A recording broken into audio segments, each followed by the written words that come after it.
ለአእምሮ አሳይመንት መስጠት ካለበት አሳይመንቱ እግዚአብሔር ቃል ነው። ቲክቶክ አሁን እየተጫወተብን ያለው መሰለ እንዲቀኑን ሙሉ ማታ ላይ ሄደ እዚህ ጋር ብትመታ የዳንስ አይነት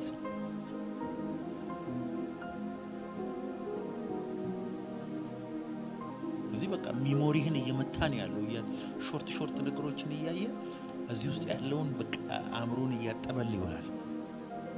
እና ስትጸልይ በቃ የዛሬ ውጊያ በኢየሱስ ስም ትላለህ። ፖርታል ነው የሚፈልገው አጋንንት፣ ኤክሰርሳይዝ ነው የሚፈልገው። ቲክቶክ ከመጣ ሶሻል ሚዲያ ከመጣ ሰው ራሱን የማጥፋት ሱሳይድ ሬት በጣም ጨምሯል። ታውቃላችሁ? ስታይ እነገሌም ያምራሉ፣ እነገሌ መኪና ያላቸው፣ እነንትና ዱባይ ሄደዋል፣ እነንትና እየተዝናኑ ነው። አንተ የታክሲ የለህም። ታዲያ እኔ ማን ነኝ ብለህ ራስን ልታጠፋ።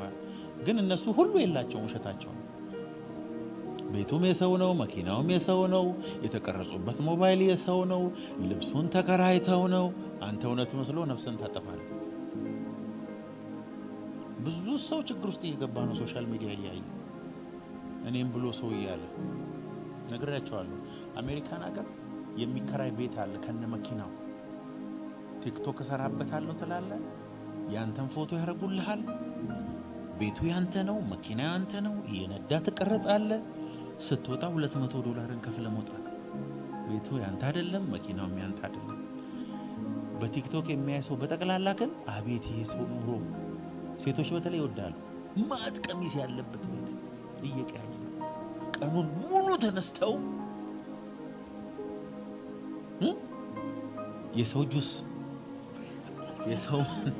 የሰው ነጠላ ጫማ፣ በኋላ ላይ እሱን ሁሉ መልሳ በራይድ ወደ ቤቷ። ከዛ የ2 ወር ቲክቶክ አላት ሰው።